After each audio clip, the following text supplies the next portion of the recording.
like the paper. I've read it, you know, the editions, and I think it's great. You got that stuff with Norman Curlins in there about the homesteading and the miracle of compound interest and that kind of thing, which is the facts that we really, you know.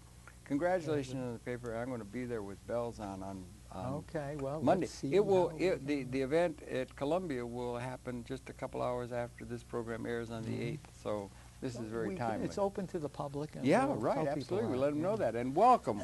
Welcome very much to Conversations, where it's a pleasure to welcome once again to the set Dr. Sidney Greenfield, and he is a scholar extraordinaire. He's an emeritus professor of anthropology at the University of Wisconsin-Milwaukee. And he's written a paper more recently. It's called, again, it's the correct title is Making Another World Making Possible. Another World Possible, the Torah, Louis Kelso, and the Problem of Poverty. And the Problem of Poverty, which I would hear to say is a major paper in terms of setting forth a thesis that is a major thesis that, again, I would say is one that is destined to be picked up by what is called the progressive community on this planet as addressing a crucial question which can give that mass-based progressive community an ideological or an intellectual understanding of events on this planet that will bring them into a great power and importance that they deserve. And it's a major paper, and I'm very, very happy to welcome you to the program here on May 3rd of the year 2006. And I thank you for all your good work, and particularly for this paper. Well, thank you very much, Harold. It's a pleasure to be here. It's always a pleasure to talk to you. And we do want to say right at the outset, before we let it go, this is going to air on May 8th, Monday, May 8th, from 10:30 to 11:30, and at 4 o'clock this afternoon. That is May 8th, 4 o'clock this afternoon. There is a seminar where you are going to present your paper. And why don't you spell that out, where that is and so forth, right at the outset. And people, get your pencils and write it down. We'll give you a notice again, but you could go this very afternoon to meet this man and hear this paper that has historically significant relevance. Well, it's open to the public, and it's 4 o'clock this afternoon at Faculty House on the Columbia University campus. And as I say, it's open to the public, and we're going to discuss a lot of these issues. Okay, Faculty House is back across Amsterdam Avenue. Across Amsterdam Avenue, just off Morningside Drive. Okay, very good indeed. Well, that's good, and we'll come back to reference to that. Now, Sidney, very quickly, just go over, if you would, your background. You're an anthropologist with a great background in terms of your work, but then we do want to come right up to the paper. But could you share just briefly, as you've done in the past, but your background as an academic? Okay, let me just set this in place. I was born and raised in Brooklyn, went to school there, went to Brooklyn College, and then did my graduate work at Columbia University, and was very fortunate to get there, and fortunate when I arrived because when I discovered that anthropology existed, I saw it more as a perspective on the world and understanding a whole series of other things than a discipline per se. And as I've said before, I had the good fortune at Columbia of studying a lot more than anthropology, in that I was able to study economics with eminent scholars. I was able to study sociology with Robert Merton and Paul Lazarsfeld, and then I had the good fortune further of being invited by Konrad Ahrensberg to be part of a seminar that he was giving with Karl Polanyi. With Polanyi, yes. And I want to use some of Polanyi's thinking as a point of departure here, thinking of it in terms of anthropology, because Polanyi in his quest for understanding the great transformation, as he called it, of the Industrial Revolution and what the consequences were for humanity, and the whole struggle between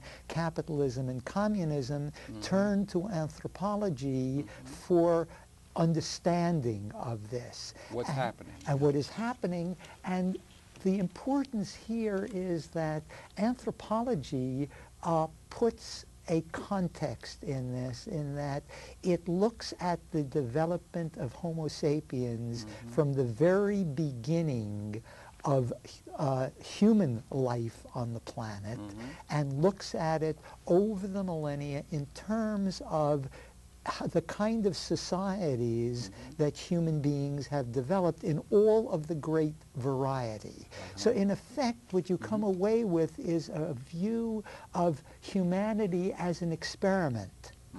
We tried lots of different ways of organizing ourselves and reproducing ourselves, and this experiment was taking a lot of diverse forms over the millennia. Sort of like the evolutionary process? The evolutionary process. It was a continuation of the evolutionary process. And it was continuing along a thing where self-reflective consciousness was able to take the measure of the broader world in a very unique and relevant way in terms of the evolution of consciousness itself. Now, what is important here is that from the very beginning, what we see as humans adapt on the material side, humans, and this was unique at the beginning, used tools and adapted them and applied them to the environment they lived in to produce the goods and services that enabled humanity to survive. We didn't have the biological equipment. We did not.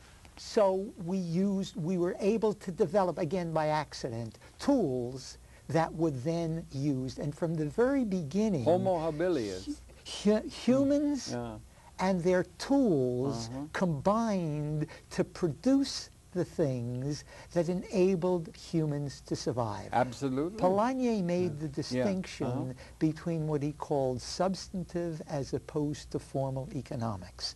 By substantive economics, he referred to the systems that human beings developed to produce and distribute the goods and services they consume.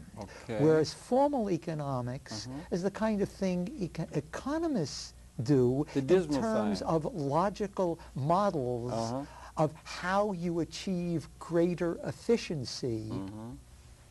And this is something apart because it subsumes a lot of institutions that are unique to the Western world. And if you follow out from Polanyi's thinking and look at substantive economics and look at human beings producing goods and services, the question emerges, the logical question, well, how do they go about distributing things so that the members of society gain access to them to consume them? And what happened from the very beginning, the first thing, one of the first things that humans developed were kinship systems. And it was through kinship systems that the goods produced were distributed to all of the members of society. That is, someone who hunted would need spears, spear tips, the tools. Fishermen need boats, and so on down the line. Well, some members of society would produce these. Others would use them in hunting, in fishing, in gardening, what have you. The way things worked out, as we observed over the long history of humanity, is for the most part, it was through kinship relations that the people who made the tools, through kinship reciprocities, got these into the hands of those who went hunting.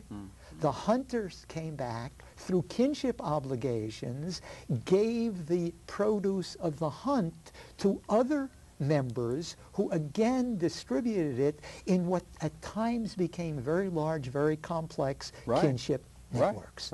Okay? This is the story of humanity in that kinship becomes a major means of distribution. All right, things begin to change when you begin to get agriculture and you begin to get centralized authority along with it. Karl Wittfogel used to Karl talk. Wittfogel. You knew of Karl Wittfogel? Well, Yeah. he was Oriental one of despotism. he was one of my teachers at Columbia. No, not really. He was a giant in terms of Okay. geography. All right. Oriental despotism. Right. Yeah, the right. Oriental despotism right. was explaining these centralized systems that in Polanyi's terms, you had the redistribution through the central authority of the produce of the society, primarily the agricultural produce. Now, if we, for the sake of time, jump very quickly, you realize that in Europe, where the Industrial Revolution starts, you had a distinction between the way peoples in Southern and Eastern Europe organized themselves and those of Northwest Europe. Really? Yeah. All right. In Southern Europe, the Iberian Peninsula, Italy, going back to Rome and Greece, what you had were large extended households. The Roman extended household, for example, under the authority of the paterfamilias, the head of the family, who had several generations and an extended group that legally he was in charge of and responsible for, that included servants and workmen and slaves who were all part of this large extended household that he then was the nominal and legal owner of the land on which this translates into the patron in Brazil and the patron in Latin America as this system expanded with the beginnings of the European expansion. And the Spanish and Portuguese bring a different model to the New World and to their colonies than the Anglo-Saxons do. You think there was a big distinction between North America and South and Latin America then in that case? Yeah. And what happens is when you go to Northwest Europe, the Anglo-Saxons and off into the rest of Northwest Europe, what you find are no extended families, no extended households, but what we call small nuclear families composed of a man, his spouse, and their biological offspring. Interesting. Yeah. With relationships to parents and a parental generation in terms of kinship and children. And this is the extent of it. And what you have to get larger groupings that are necessary for society are what we call voluntary organizations that today have developed into what we call civil society. Or corporation? Well, hold it. All Corporations. All right. Okay, no, because you have something else David going Corton on. says corporations rule the world. Corporations rule the world today, but what I'm So we trying want to to get set it in there is somewhere. how did the corporations get there? Came from Adam Smith's All right. book. Yeah. Now, what happens then is that the steam engine is invented 1776. where? Scotland. In Scotland. It was the Scottish part Hume. It was of the Scottish Great Enlightenment. Britain. Yeah. Right. This is part of the Anglo-Saxon area where you do not have larger kinship groupings. So, for example, if the steam engine had been invented in an Iberian area, we might have seen the organization of production in terms of a large extended household where people were brought in as servants and dependents and slaves to produce the goods which would have been distributed through the extended family household. I see. You didn't have this in Northwest Europe. So what you then had was an individual who took the steam engine and set up a factory, did it in terms of his own individual position as a member of a nuclear family, and brought in other isolated individuals, separated in terms of kinship, separated in terms of any reciprocal loyalties. They were brought in, and the only motivation that could be used for bringing them in to do the work necessary was offering wages. And it was ready-made model for North America with that frontier that Mr. Turner was going to talk about. Okay, but what you have then is a specific form of organization so that an individual and the members of his nuclear family who set up the factories with the steam engines become the owners of the factory, of the capital, of the technology, who are separate from the rest of the society who come to work for them. Whereas in the other pattern, wages. the Patron factory, it would have been different. It would have been a different system it would have been of organization. different. Would the Patron have owned the technology, as you put it, or the extended kinship unit would have owned it, and that would have had an obligation of distribution of the output of it built into it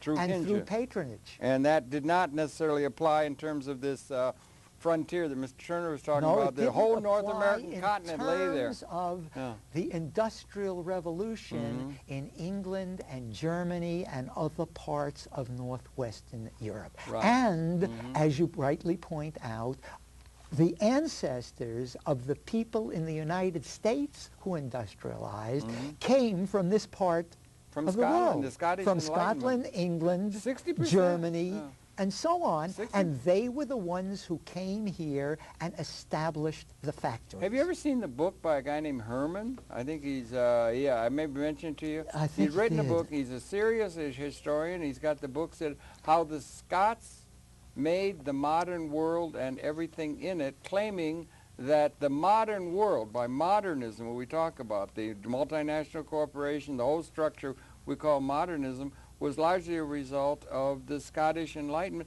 And 60%, I believe, it could be checked for sure, of the signers of the Declaration of Independence were Scots. Okay. So the Scottish Enlightenment, more than the French Enlightenment, even in terms of the ushering in the Industrial Revolution that followed on the steam engine and all the other things that we're galloping into and past now as we go into the post-modern world of information technology. What you have to add to this is that because of these small families, by the time the Enlightenment thinkers come along, we have created markets. Markets where the produce, and this is even before the Industrial Revolution, what you have is Adam Smith writes about it. The individual, the man who made shoes, sold his shoes in the market, made pins, the farmer sold his wheat, and what Smith saw was the clearing of the market with everybody, in Polanyi's terms, higgling and haggling or bargaining in terms of the market. Now, this was something, not that markets didn't exist elsewhere, but for everyday life, this related to the kind of organization in this part of the world that was carried over to the United States, to North America, and we organized the production of industrial commodities along these lines. And then we came, if I'm not mistaken, it seems to me you had feudal Europe, but it held a place for 800 years, and they had certain means of getting identity along those lines, of feudal lines. And then we informed the Miserables of France. They made a revolution in 1789, coming from American largely, and they cut off Louis XVI's head. And he represented the Angevin regime that had been bypassed in terms of the zeitgeist, in terms of the Industrial Revolution.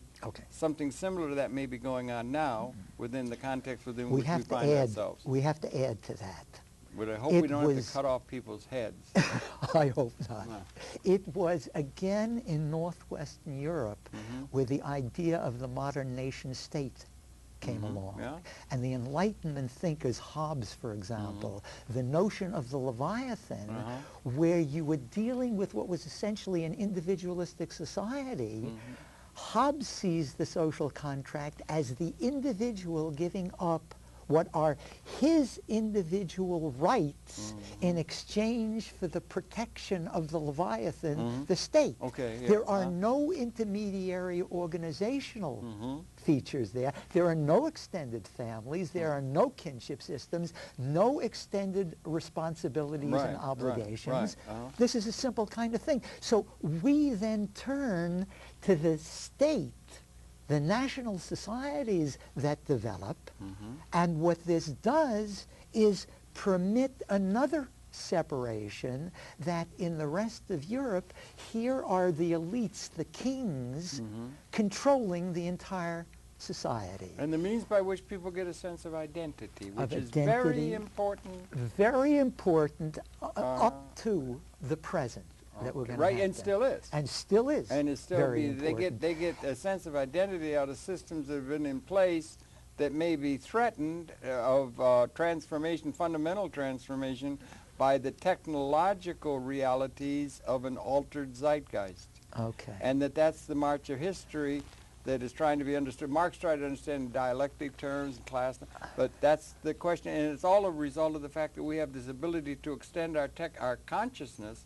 into the environment in a way that's pretty unique to the human species, and make the environment different, that in an Eden-like sense is given, which is the lot of most of the creatures, although birds make nests and so forth. But we can alter the environment. We alter with the an environment incredible with our capability. technology. With our technology and our extended But consciousness. to organize this, we have two major institutions emerging in Northwest Europe and North America.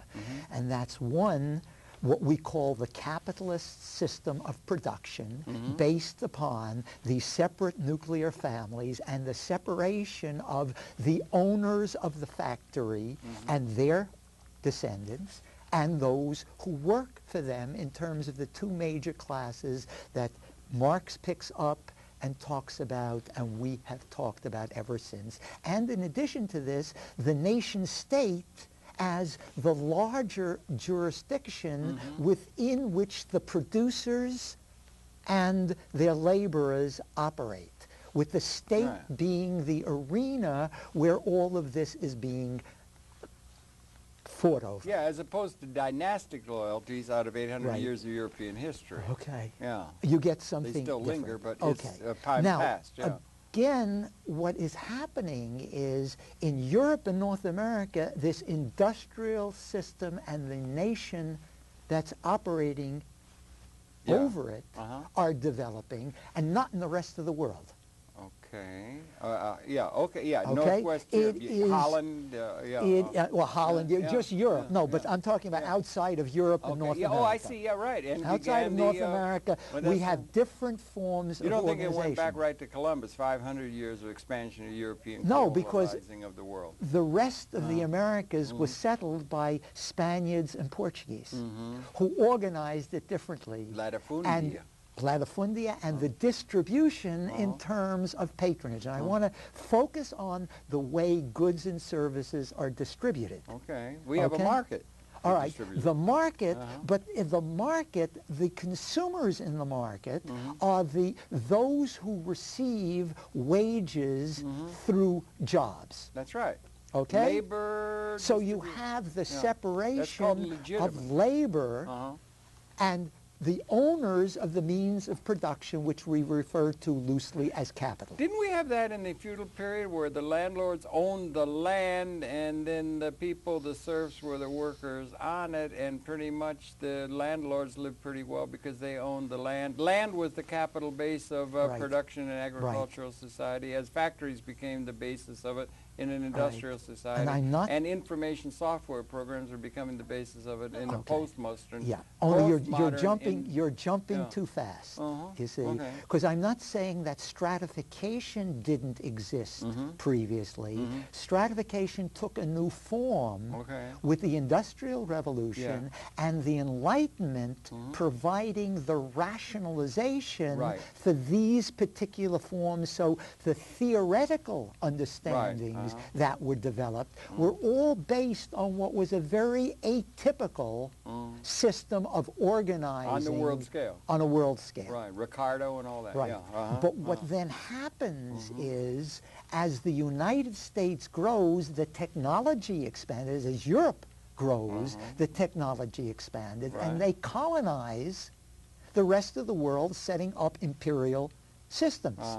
And little by little, other peoples are brought in, but mostly in the administrative centers, what later become the capitals of the nation, But most of the people live off in the hinterlands Right. and continue their Well, very even old forms of organization. Even in America, the United States of America, by the turn of the 19th and 20th century, the single most important vocational activity was the single-family farmer. That's right. That was by far the most. That's and right. Then along came technology with combines and whatnot, Right. and it produced all this capability that they had to go off the land with few people, and so they would go to the factories in Detroit and work in factories and things. But again, these family farms Yeah.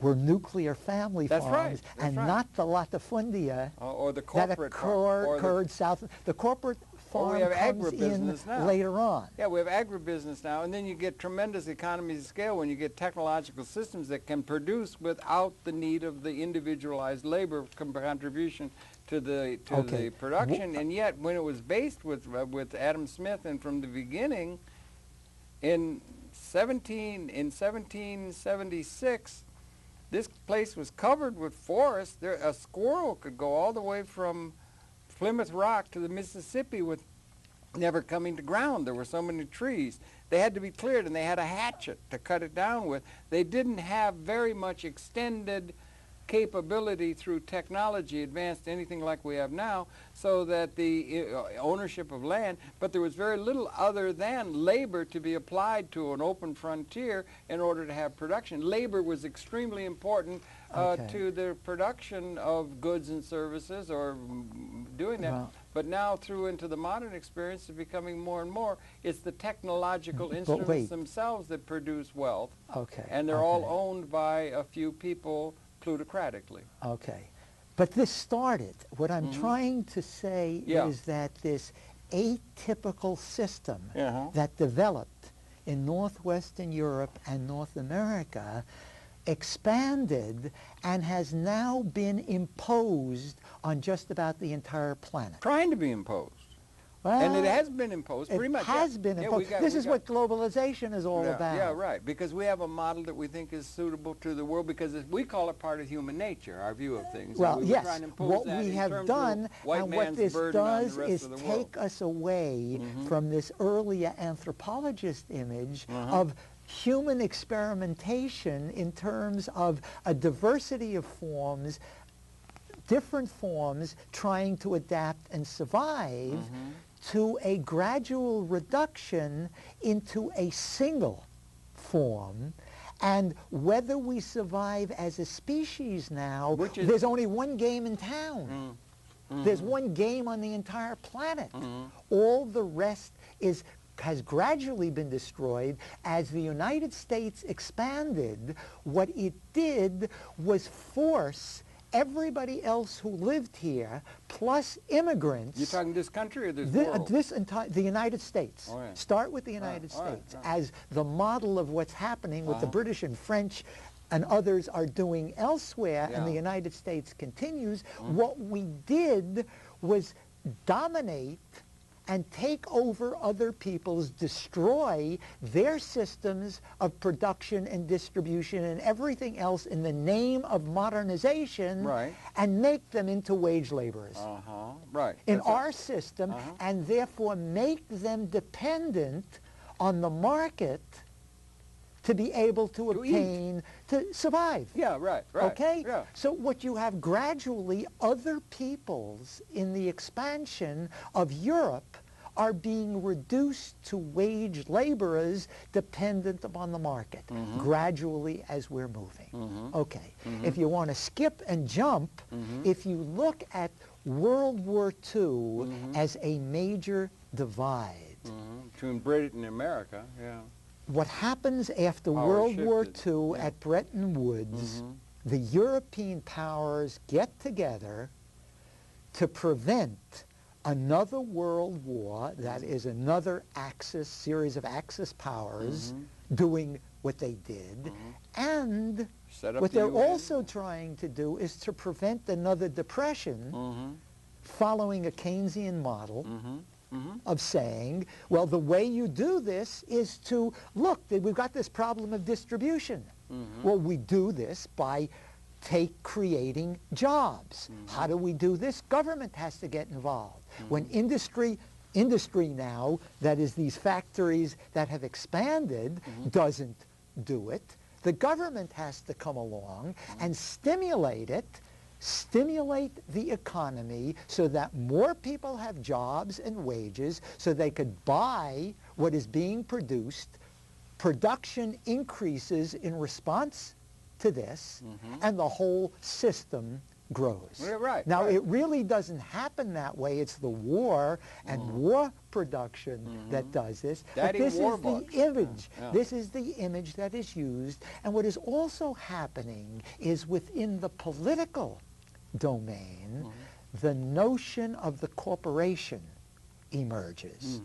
And corporations are chartered by states. Okay. They're chartered. This is a grant given by government to create a corporation which then has the legal rights of citizens, of people, without the responsibilities. And so what you get... You seen the movie, The Corporation? No, I got to get it to you. It's really great. And people will know. Yeah, okay. right. Okay. This again. It compares the corporation to psychoanalytic understanding of an individual and said it's got serious problems. Well, it may have serious problems, but the point is it controls. Yeah, right. It controls the productive David process. Corton says the corporations rule the world. And it controls, with all of this increased power, economic power in the sense of it owns what it produced. It owns the capital base, the capital assets of the corporate owns structure. the technology that is producing most of the wealth in society. In fact, I got oh darn it, I didn't bring it. I got a chart that it would show that in 1776, if you take a comparison between something other than labor and put it here, and then you put labor. And in 1776, Louis Kelso, who we want to get to because Louis Kelso is the father of this thing that we're both very interested in, he said that about 90% of the production was labor in Tom Jefferson's day. And then it goes like this. And he's got a chart, goes up like this, and it's getting up to be in the modern experience where 90% of the production of goods and services in the modern economy of the United States of America is now produced by something other than human labor. Or then that's not just wheelbarrows. That's intellectual labor. That's all human input to the productive process.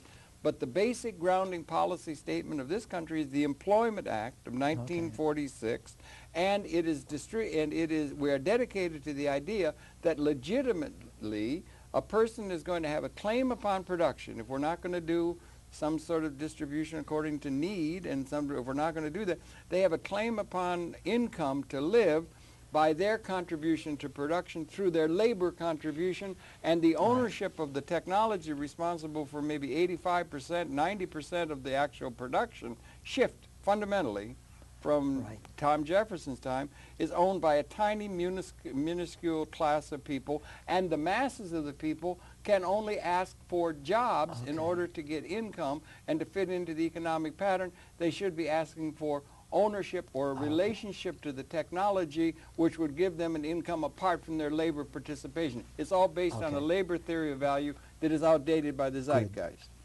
Right? Or no? Because of the historical accident of modern industrial production developing in Northwest Europe, where you had a distinctive system of social organization.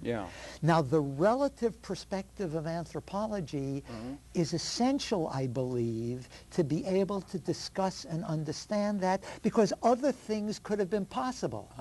If industrialization had been developed someplace else, we would have had a very different way of organizing it. We did it this way, which had the consequences that you rightly point out of small numbers of people who organized the machinery and the factories, and then the industries, the corporations that developed after them, to which the individuals who had capital, the wealth that was earned from the individually owned factories, who became the investors in the corporations, who, as you see developing, have the wealth that is produced by the society, only gets greater. with the rest of the population being dependent on wages, Right. and if they don't get wages, it's charity All right. or welfare. Right, or redistribution through a government system that can be. Now, what you're coming along and what I want to just briefly put in place is that this system then expands after World War II in the name of modernization and development, also associated with the decolonization process. All of the rest of the people decided to organize the planet in terms of nation states that are led by local people who went off to be educated in London, Paris, or in the United States, and know very little about the traditional systems of production and distribution. Those are quaint ideas that are supposed to be overcome and subsumed by a corporate view of the world. By modernity. By modernity, which includes the institutions of separate corporations that produce goods and services, as opposed to laborers with the corporations, the owners of the corporations, owning all of the wealth that is being produced by the corporations. That's right. And the bottom line of the corporation, which is the only responsibility that has been left under the legal system that has been granted to the corporations by the state, is to increase the bottom line. Yeah, right. Not responsible for anything else. Now, this system and distribution will depend upon the labor contribution of the masses of the people. That's how they will, that's what's called having a job or some sort of a labor. And you want to avoid giving anything for, you know, like parasitism, where people are going to, they have to contribute. You got a work ethic, that kind of thing. It's the thing that's imbued in the society in general. The educational system promotes it, all of our social practices, and the legit, there's even ads where anybody who gets income by something other than their hard work labor contribution is illegitimate. That's right. And yet that is reserved for the few plutocrats. This is a double standard. Krugman had a thing in the paper the other day that the growth of the American economy, wealth, it isn't going to the even, what Lewis Kelso talked about 5%, it's not even 1%, it's 99.99 percentile is where the real growth occurred now, in the super wealthy and the masses, or the progressives, as it were, the Democrats, the socialists. They will say, on one hand, they will say, private property is an evil institution, let's get rid of it. They tried in the Soviet Union, got nomenclature, but they still are going to have it go through a distribution system using the state to intervene in the marketplace and so forth. But the one thing they never want to have any truck with is the idea of private property as an institution. It's an evil institution that cannot have anything to do with, and they will not have anything to do with it. So the wealth and the growth of the wealth is growing more and more concentrated in fewer hands, and the people who, and the technology is also capable now of increasingly, and even beyond outsourcing and race to the bottom to China and India, it is going to be displacing labor in the productive process, and you need an alternative way of distributing income, and we don't have it. The progressive movement does not have a philosophy that comports with reality, and it's something that's really called for if we're going to perhaps avert disaster on this planet. You're right, and that's where we want to go to, and I just wanted to put in a few more pieces here, because very significantly, new technology, the computer and the computer chip, that is developed, and the potential that this gives you for two things: the flow of money and the flow of capital around the world. Tied into this is the development of independent nation states that are trying to modernize, that correlate with large numbers of people moving from the interior into the capital city, favelas, in terms slums, squatter settlements, so that you have at present millions and tens and hundreds of millions of people all over the world who have moved into the major cities and now are dependent on wage labor to be able to survive. Now, Marxists will say those are wage slaves. Those are wage slaves. They will say wage slaves. Wage slaves is terrible. But all they do is support the people who are going to be labor union representatives or have some idea about nationalizing things through a government process. But the thing is, they never talk about the really subversive attitude toward the system that's in place, if you're in opposition to it, in the name of the masses of the people, is that instead of reserving that ownership of that technology, which is, after all, increasingly responsible for production. You got the supply side, you got the demand side. Increasingly responsible for production, and it's very overwhelmingly productive. But why should we reserve that only for a few people to gain all of that and just deny the fact that any kind of relationship to the masses could distribute income to them by ownership of the technology that's really responsible for production in an increasing ratio with labor, and it's galloping in that direction in the future. We do not have a vision that the future requires within that model. You're right, and I just want to emphasize this by pointing out, for the first time really in human history, just about everybody on the planet has been forced into this system through globalization, which has made possible the flow of capital electronically, the computer at a keystroke, which has enabled the owners of the corporations and the capital to control labor. Labor is bounded geographically. People are stuck where they are, but you can move factories around. And you can move capital very quick. quick. And this race to the bottom that you're talking about. It is creating a race to the bottom. They will say it's going to create jobs and we're going to be able to create more, and we'll have labor unions will come, and let's support laborers and let's get a decent living wage and all of these things. But it's running. Does it matter? Does it matter that people are in any way related to the way things are actually produced?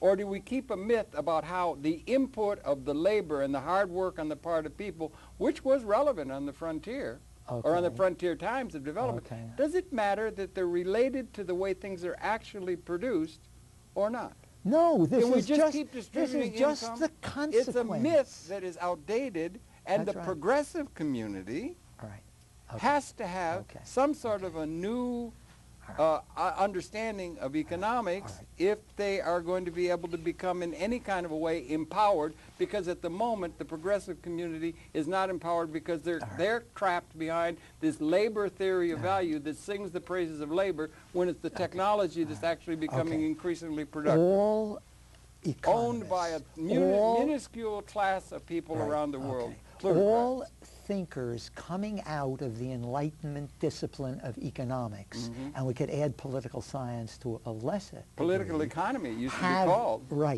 Have accepted, quote, the labor theory of value, which is this model I created before. With the exception, possibly, of Louis Kelso. I would submit. Now we want to go to Kelso. He's a big figure that people should be looking at, Now we want want to go to Kelso, but only in terms of Marx and the left saying all wealth is produced by labor. But that's all. And just a second. And the only way to organize that is through the state. And what they wound up doing in the only examples we have is creating another plutocracy, the bureaucracies that ran the state. Or you get to the nomenclature in the Soviet Union was pretty grim. The people didn't get anything as a result of that. We have on the opposite side, we've just talked about wealth in the hands of a very small number of people. And it's becoming more concentrated. All right. Now, what you're saying is that somebody has to come up with a set of new ideas to question it and say, hey, there is another way out of this, what Karl Polanyi was looking for, and what Louis Kelso came along with, and he said, but wait a second, why can't everybody be owners of the corporations that are producing the wealth? Well, they represent the capital assets, represent the technology, the extended consciousness that, particularly with automated systems, is increasingly responsible for production, and it cannot hold, and the left is blinkered. They're blinkered behind this idea about the workers and that sort of thing, and leave it all. It's like they're saying, we will get ourselves a job picking up leaves, but we don't have anything to do with the real source of it over there because that's for the kings on the hill or something. They are blinkered behind this idea of having such an animus directed against the institution of private property, which might be a way in which is a source of income to the masses rather than to the few. Democratize ownership as a way of distributing income. Your distribution And if problem. we stop there and say, what Kelso provides is a suggestion saying, given where we are today, with this tremendous inequity in distribution, and more significantly, people on the verge of starvation all over the world, there's another way of doing it. Right. And this question should be addressed not so much necessarily at the corporate plutocrats. I mean, not at them. It should be addressed, and the problem is with the progressives who do not have, they're so blinkered by this labor theory and labor against the bad guy and let's do away with the private property rather than democratizing or having it be a basis by which people could be both empowered economically by a flow of income coming from the way things are actually being produced. If you have ownership of a cotton picking machine that can pick what it took 400,000 slaves to pick, you could have something coming to you from the production of that machine. But they don't have that. They just set up a Nobel Prize committee in cotton picking after the machine is fixed because they got this thing on labor and we built it into all of our institutions. And if they don't come up with, they have to come up with something like that.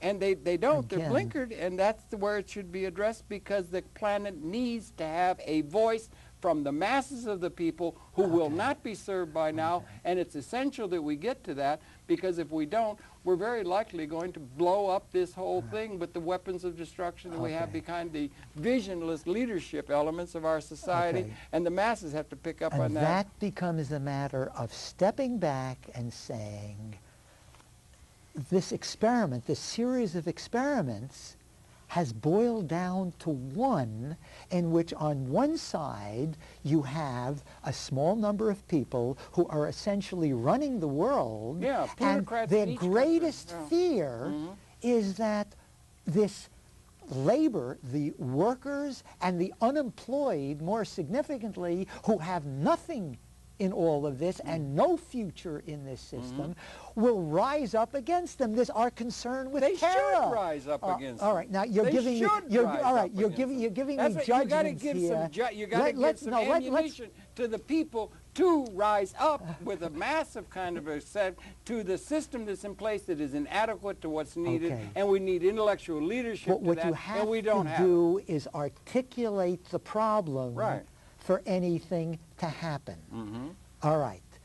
Again, what we're saying is Kelso provided the idea very simply that if instead of the owners of these tools, the technology that is capital, being the small number of individuals and families who own the corporations, extend this to the rest of the population and let them become owners who will receive dividends from the corporations just like the rich. And what this will do is give them the money necessary to buy what can be produced. But you got to have demand. And this then will increase productivity for more. Yeah, but they've got all these institutions like education, which are teaching people to do what they're told like slaves, like blinkered plow horses. They're taught to do what they're told so they'll fit into cubicle corporism so that they will do what the senior vice president tells. You have a slave system, a serf system that people just accept rather than questioning the basic premises by which liberation could come, because it's going to bring leisure, affluent leisure, to our grandchildren or our children. It's going to bring as a way of being, and that is a liberated stand that could release the human spirit in a way that is the averse side to the destructive scenario toward which we're heading now, blinkered out of history without a vision toward a new way of organizing things that are in turn with the zeitgeist. That's a major challenge. Louis Kelso is one that should be considered by the progressives, even though he wrote a book called The Capitalist Manifesto. And the logic of what you're saying, where Kelso went along and agreed, is the same logic that Marx and Engels used in their criticism of capitalism. Marx was an almost Keynesian. The only thing is that what Marx proposed didn't seem to work. Yeah. What Kelso is proposing is working well for the plutocrats. Better way of doing it. Yeah. And of course, again, to return this afternoon, the paper that I'm presenting lays out not only how Kelso thought about this, but a specific example that Norman Kurland, your friend, who may be on this program shortly, has set out in a book called Capital Homesteading, hold it up, where in effect he presents a way we can go through a transference without taking anything from anyone, but to set up what he calls capital homesteading accounts, so that if you really want to think about this, at birth, it is possible, as he uses the example of, to set up accounts of $3,000 for every individual. And this is keyed against the central bank, the banking system or the Federal Reserve that prints money to provide money for the expansion of corporations that are constantly expanding, and the $3,000 that each individual in Kurland's model receives is used to purchase stock that'll pay for itself out of its future corporation, which will pay for itself from the earnings of the capital. That's the way the rich get rich. That's why don't we make it? Why don't we turn it so everybody gets to it? But why don't we bring everybody in on that? This is bringing everybody in terms of creating a democracy, an economic democracy. We live in a plutocracy, which lets the rest of the population in on the game. In every sense of the word. And it is them. Doable, but it takes the political will. It takes the political will, and if I may, it takes the understanding. I think it takes the political. I think before it takes the political will, it will take the stepping up, the understanding at an intellectual. We had Voltaire, and we had some other people that were involved with the thinking that brought in the Industrial Revolution. So it takes some intellectual thing. Louis Kelso was, I would say, another one, Buckminster Fuller. People who are thinking things in a very comprehensive way, trying to take the measure of what's going on within a system. It needs intellectual leadership in order to inform and maybe get across to the progressive, what is called the progressive community, out of their swoon of the connection to the labor theory of value. And if you get the progressive community, given the context now of the mismanagement by the plutocratic leaders of the capitalist system now, if you have a real challenge to them, rather than just saying, well, we'll get the Democrats in or something like that, it's all part of a system. If you get a real challenge to that, the 95% of the population that are ill-served by the system now, and so forth, they can muster a kind of context within which the intellectual community can put forth alternatives, and then the political condition will be there for putting them into real institutional structure and change things. But it's got to get grounded.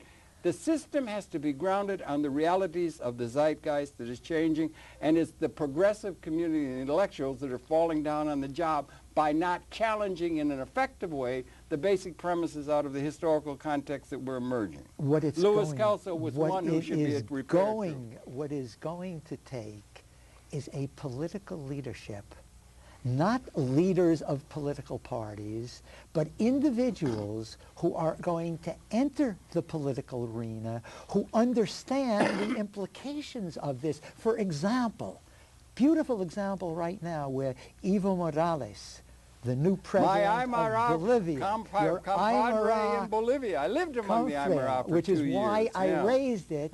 Had he understood this and the people around him understood it, what they could do very simply is give, as they expand production of natural gas, individuals in Bolivia could own shares in the companies that produce the gas and pay for it out of the increased production and what of the you're gas, going to be able to so that usher all in. of these Aymara and all of the Bolivians will own capital, earn, and not be dependent upon on their wages. Hopefully getting a job if someone's nice enough to get one. Yeah, that's right. But that's, you're going to have to imbue them. It's going to come from the masses, the people that are in. It's not going to come from the bottom up. It's going to come from the bottom up with some leadership and things like that. It's going to be in a context not within the established, major established institutions. They are going to be lagging indicators, a term used. They will be the last to see the wisdom of doing this.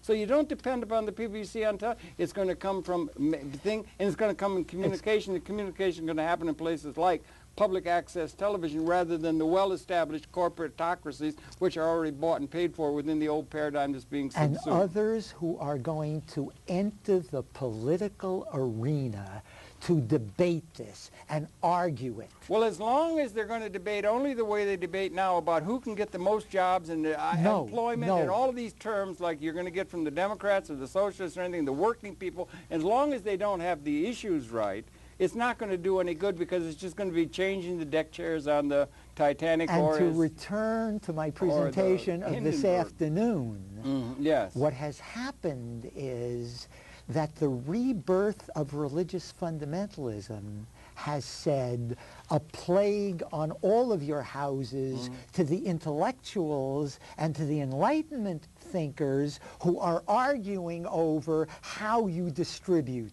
wealth, and they are moving to say, in the next world, we'll do it, we can't do it here. Well, and what I'm trying to do is to reach out to them and say, wait a second, we can create God's kingdom on earth, your God's kingdom on earth. This is the step. This is the step we need. Okay, good. And it's based upon a thing, and you're going to present that. This is now going to be aired to the people of Manhattan on May 8th from 10:30 to 11:30 Monday, and 4 o'clock this afternoon at Faculty House on Columbia University. You're going to be discussing this with other people, and this is a leading edge way of thinking about a system that could really challenge in a fundamentally significant and improve the human condition and perhaps move the situation into a really progressive pattern would be and could repair in order to get a lead on that. And I thank you very much for that. Well, and if you want to come up this afternoon and listen to a presentation on how it might come to pass, you're more than welcome. Well, it's a long and winding trail, and this is a very significant time. I think it comes into questions, and the real challenge is going to be if you can get a mass-based thing that is going to be qualitatively liberating of the masses of the people and looking for a leisured way around the market so people can be free not to be slaves and so forth. But the real challenge is to present a pattern that's so comprehensively appropriate to the evolution of universal consciousness of which we are a part, that it's going to be able to seem to be so appropriate that it will be inclusive of those who have been responsible for the historically inherited institutions within a comprehensive context. They will be included in this, so you don't have to cut off anybody's head, but it will be a matter of consciousness raising coming from the people to the leaders, so-called, and that's a chance, and we've got to get our ideas straight. Louis Kelso is an important person. Yeah, to Louis Kelso. I'm glad you've cottoned on to Louis Kelso because he's really an